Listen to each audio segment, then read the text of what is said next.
بسم اللہ الرحمن الرحیم۔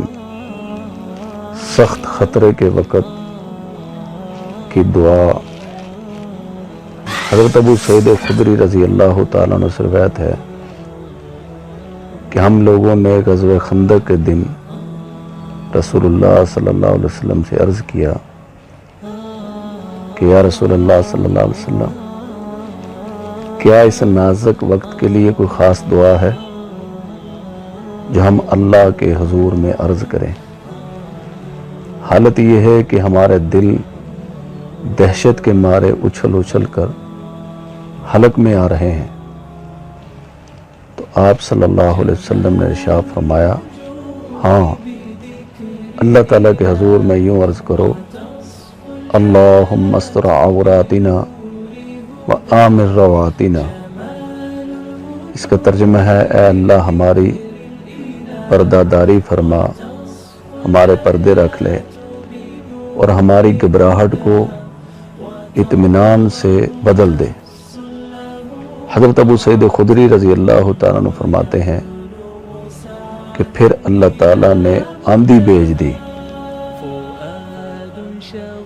جس کے ذریعے اللہ تعالیٰ نے دشمنوں کے منہ پھیر دیے، اور اس آندھی ہی سے اللہ تعالیٰ نے ان کو شکست دی۔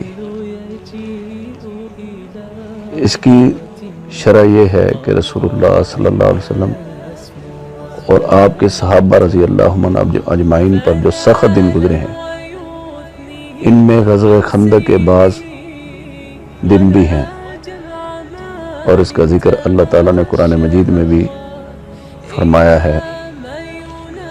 تو انہی حالات میں ایک دن حضرت ابو سعید نے حضور علیہ السلام سے یہ درخواست کی، جس کا ذکر حدیث میں ہے، اور آپ علیہ السلام نے ان کو یہ مختصر دعا تلقین فرمائی، جس کے پڑھنے کی برکت سے اللہ تعالیٰ نے آندھی کے ذریعے دشمنوں کے منہ پھیر دیے اور ان کو شکست فاش دی۔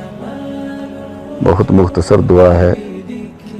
جب بھی انتہائی خطرے کی حالت میں ہو، کسی دشمن کا خوف ہو، خطرہ ہو، تو اس دعا کا اہتمام فرمائیں، اللہم استر عوراتنا وآمن روعاتنا، اللہم استر عوراتنا وآمن روعاتنا۔